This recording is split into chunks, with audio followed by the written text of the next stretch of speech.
Joining me today for Stay Free with Russell Brad, I'm joined not by but one Oz whose name evokes such incredible mystery, but perhaps the woman who legitimizes that mystery, Dr. Oz and Lisa Oz. Thank you for joining me. Thank you, my friend. It's so lovely to have you here in DC. It's so lovely to meet you on camera. Dr. Oz, will you bring your microphone? I was going to just mumble to you and have you reinterpret what I was saying. I mean, there aren't many members of the current administration that have had so much media experience. So to see you neglect one of the fundaments, it's not a silent era. It's not Buster Keaton and Charlie Chaplin communicating. It's so lovely to have both of you here today. As administrator of the CMS, you have now crossed the threshold from not only entertainment into politics, but also from campaigning into government. I know the big, beautiful bill is particularly important to the department with which you are charged, and I would love you to let me know initially what you want to convey to our audience. I've seen that some of the amendments include who will not gain access to Medicare, but I know that your personal motivations as a family, because I've had the privilege of spending time with you, is the spiritual as well as general well-being of people everywhere, but now obviously particularly and specifically American people. I wonder how you are going to marry together the economic expedience that's going to be required of you in your new position with the requirement to be compassionate and loving and graceful, which is what I know you to be as a man and as a family. Well, thank you for asking the question that way, because it's actually a question. And 80% of the questions I hear these days are actually statements in disguise. Yes. So it actually helps to truly be curious about the motivation and the deeper goals that we have in this administration at CMS. So I'm going to say the most important thing I'm going to say the entire interview right now. Are you ready? Yes, sir. The main goal for CMS is not just paying the bills of healthcare. It's incentivizing behaviors that are healthy, wise, and will benefit our children. Mm. And if we do it that way, then the pennies and dollars and billions and trillions of dollars we spend, because literally that's how big it gets, will be used to get providers, doctors, hospitals to offer care in a very different kind of fashion. It'll be used to get patients to address challenges that they should be overcoming. Chronic illness is primarily driven by lifestyle behaviors. Yes. And it'll allow the entire country to move forward in a very different way. Now, I'm going to reduce that grandiose statement to the reality of what happens in the One Big Beautiful Act. Or it's actually a law now. It's not even a bill anymore. It's become an act, which makes it a law. So here's the fundamental charge I was given by the president. And he's a very thoughtful person about how this all works out. He said, don't touch the bones, the fundamentals that provide the social safety net of our country. Don't touch Social Security. Don't touch Medicare. Remember, Medicare is the program created 60 years ago this week that with Medicaid provides a social network, a framing of the obligations that we as a society have to our elderly in the case of Medicare and to our vulnerable in the case of Medicaid. And the original goal is stated beautifully. You walk into the building that Secretary Kennedy, who sends his regards, by the way, and I live in, which is the Hubert Humphrey building. Hubert Humphrey gave his quote. And it's very clear in his passion for it, and we all share this passion, which is that a government has a moral obligation, and he uses the light metaphor beautifully here, a moral obligation to help those at the dawn of their life, children, those at the twilight of their life, the seniors, and those who are living in the shadows, Russell. Living in the shadows, and you've gone through the AA program. Beautifully, I think, articulates what it really means to be struggling, but all those people are the ones we should be covering and helping. If you're helping people beyond those groups, you're changing the rules of engagement, and they have downstream impact. And again, the most important thing I keep seeing in my job day, and I make a decision, I think it's going to help doctors, it hurts hospitals, or I think it's going to help deal with access to care, it actually hinders it because there are downstream impacts of all these things. So in the beautiful bill, we said, first off, this bill is going to address a fundamental abuse that's entered into the healthcare system, which is to take people who are able-bodied and allow them to remain on the dole, on welfare, even though they could change that reality. Now, in Great Britain, you have some experience in that beautiful country. Yes. Because this wasn't addressed in the right way, there are now generations where no one knows anybody else in their family who's ever worked. If you make it easy to not work, that happens. Your grandfather didn't have a job. Your father didn't have a job. You don't have a job. Your kid doesn't have a job. You don't model what work reflects. And America was built on being a productive nation. And all great people take care of their most vulnerable, and we're a great nation, we'll do that. But we don't do it in a way that enables behaviors that aren't healthy in a society or in a family. So the one big beautiful bill, the law, now states that if you have the ability to work or to engage in the community at any level, you must do that. You must either try to get a job or get a job and work 20 hours a week, half time, but it counts. You must try to volunteer in your community in one of many ways. You must try to get an education, improve your lot in life, take care of children in your family, do something that shows that you have agency over your future. If you do that, we will give you free healthcare insurance. But if you're not willing to do that, we're going to make it uncomfortable enough that you might think about doing that. And we know this works because over the last 18 months, 15 million people have come off Medicaid because many of them were on inappropriately. They were not checking anymore after COVID. As it started to get checked, people came off. Only 10% had a problem with that and became uninsured. 90% of people took the deal. They said, you know what? You offer me free healthcare insurance. If I just try to help myself, do something I should probably be doing anyway, do something that someone should have told me to do anyway, and I'll take that deal.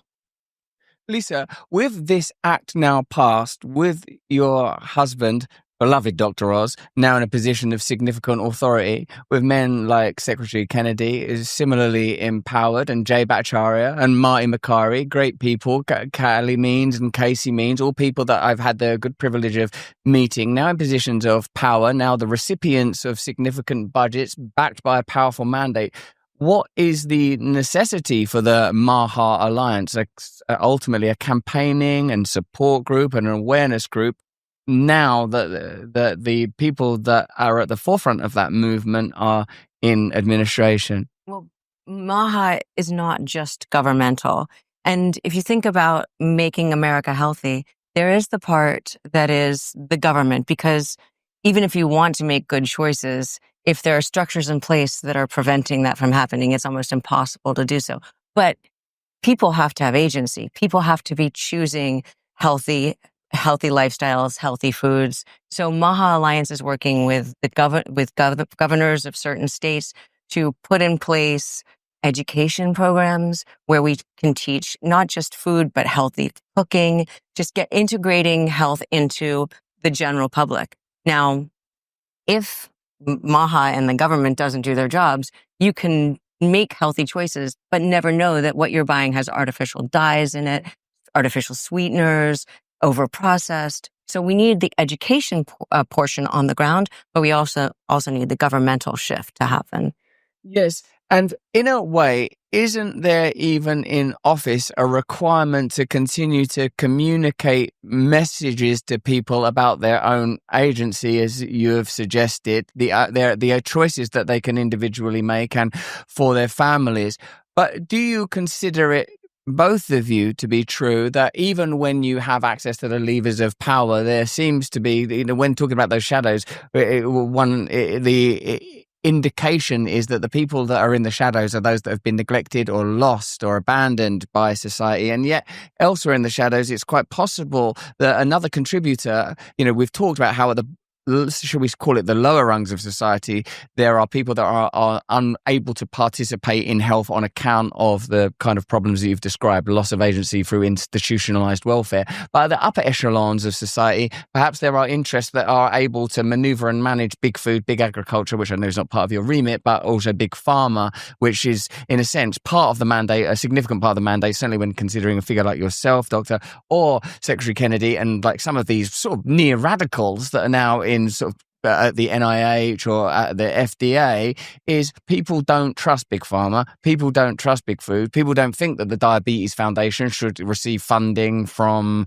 processed food companies. People don't think that cancer and heart disease foundations should receive funding from processed food. And doesn't this lead us very quickly to both the problems of the deep state, that surely they lurk in the shadows, and giant corporate interests that are able to access levers of power inaccessible, not only to the electorate, but to people in office?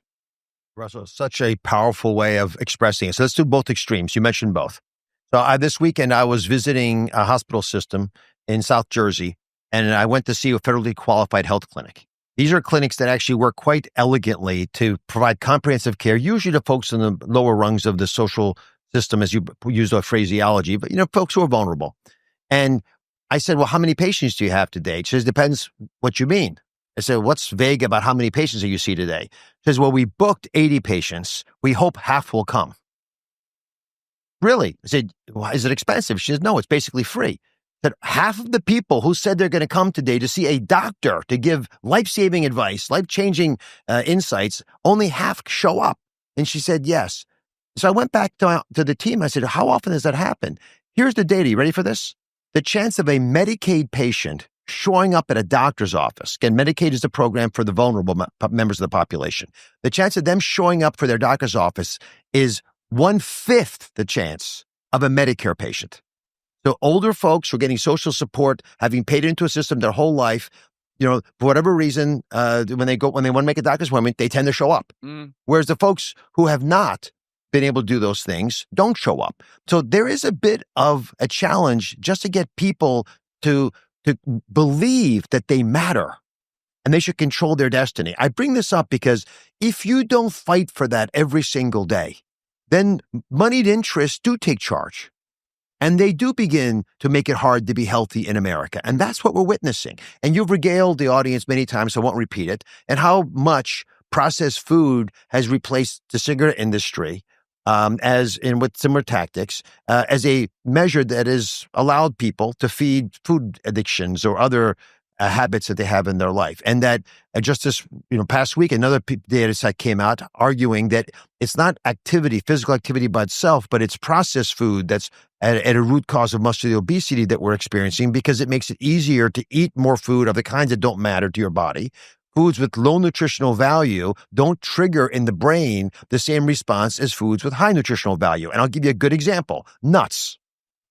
And you should always soak your nuts, by the way, Russell. I don't know if you know that. I'm soaking them right now. I bought a small trough with me from Florida. Perfect. I'm so also, proud I of you. generate my own fluids. Exactly.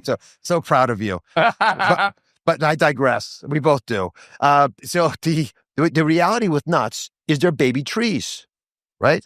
So baby trees, like eggs, have tremendous nutritional value. When you eat nuts, your brain says, I got all the nutrients I was looking for. I'm not going to ask you to keep eating. That's why in every clinical trial, although they are very dense in calories, this high caloric food, nuts, has always been associated with loss of weight, not gain of weight. So people don't eat nuts because they think, I don't want to put weight on. They're fattening because they have fat in them. They got lots of calories. But the actual impact on your body is the opposite, because your body's looking for nutrients, not calories. Now, compare that to soda pop. If you go to a lunch and have 160 calorie soda pop, which is the average amount in a can of soft drink, the impact on your body is devastating, because your body keeps eating lunch as though you didn't have the soda pop. It doesn't process liquid carbohydrates that are empty with no nutritional value as food. And so you actually overeat. The entire obesity epidemic is about 100 calories a day, just done every single day. So once you start to eat real food that comes out of the ground looking the way it looks when you're harvesting it, all of a sudden your body says, I recognize that. I understand the nutrient density of that. I'm going to stop eating more. So that's the kind of move that we should be making as a nation. And Secretary Kennedy is laser focused on this. Of course, when you do that, people eat less food. So all of a sudden, sales go down. You stop actually creating some of the illnesses that have other financial benefits to the system. Yes. So the financial lever arms don't push back on this. They may not push it forward, but they don't stop it. And again, I want to use money as a tool, like any ecosystem would have, for the right behavior to take place, for the right changes to occur. If we use money correctly, it's an ally. If we allow it to be used against us, it's the worst weapon to fight against. Because as Mark Twain said, it's very hard to convince a man of something when his financial well-being depends on it. Interject here, if that's okay. Because when you talked about financial well-being and the shadows, you mentioned the two types of shadows: people who are living in the shadows, but also the industry that is another shadow element of our society, right? Big industry, big pharma, big agriculture, big business. We were having a conversation yesterday because I'm the type of person who... Which are the conversations you're going to share? It was your birthday, by the way, yesterday. We had other kinds of conversations. Thank you. Sorry that I missed it. And happy to Laura. Although we did give you that thing. You did. You brought me a chance. present. You brought me a present. Happy again. Russell and I got it together, in all fairness. We've been planning this a while, this whole thing, Lisa. But we were having a conversation because I get very impassioned about this sort of thing and get angry. And I'm a bit of a conspiracy theorist myself and say, this is so terrible. These people are doing this, taking advantage. They're all about money. All think they're evil. Mehmet said, no, they're not evil. And I said, they are. And I said, well, maybe if they're not evil, they're just prioritizing the wrong thing. And all of a sudden it clicked. And we had this conversation where it's not that people are deliberately, or industry, or are deliberately hurting people. They're just prioritizing something other than our health for a long time. What is the beauty of MAHA and people like President Trump and Bobby and Mehmet and Jay and Marty, all the people that you mentioned, they prioritize health and wellness. And that has not been the focus of our country. And what MAHA is allowing us to do is take the prioritization of money and shift it with governmental force to prioritizing health. I think that's what makes MAHA so beautiful to me. I mean, we took a tremendous risk using the word shadow so repeatedly, given that you are a Jungian scholar, and the word shadow is going to provoke, I'm sure, a pretty profound image system. But I like the idea that you elect not to perjure the motives of these industries and instead appoint a kind of systemic inertia to them, following a sort of a systemic mandate achieved over time that tends towards poor outcomes. Although I must be honest, as a conspiracy theorist myself, that I do sometimes think evil has somehow entered these systems. That how else could it be that there is an almost at magnitude requirement for populations to remain sick, populations to remain ignorant? And what if your coffee didn't just wake you up, but actually awakened you to new realms of consciousness? That's what's being promised by 1775 Peaberry. Why are you drinking stinking, jaded, lukewarm, dirty, filthy grey coffee beans when you could be having vibrant, revolutionary coffee like this one? It's an elixir of pure innocence. It's a glorious and awakening drink. Pea berries are the outliers, the lone wolves, the beans that grow solo on the branch. No twins, no compromise, no hangers-on, no hemorrhoids. Just one dense, round, flavour-packed powerhouse that tastes like it's been preparing for this cup its entire life. Let me take a sip of it now.